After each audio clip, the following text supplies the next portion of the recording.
Try చేయొచ్చు రాదురా. Try చెప్తున్నాను, దిగి వెళ్ళిపోతున్నాను, చెప్తున్నాను. వెళ్ళిపోయింది. క్రైస్తవ కీర్తన నుంచి 212వ కీర్తన పాడుకొని దేవుని నామాన్ని కనపడుతామండి. రాని వాళ్ళు రెండోసారి మాత్రం కలిపి పాడవలసిందిగా కూర్చున్నాను. 2 శతకాలు పాడు.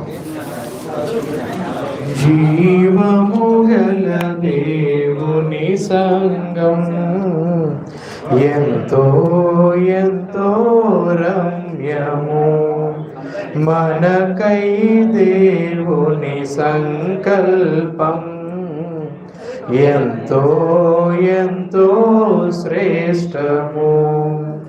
యా సంకల్పందున మనముండిన, ఆ సంగమందున వసించిన ఎంతో ఎంతో ధన్యము, ఎంతో ఎంతో ధన్యము.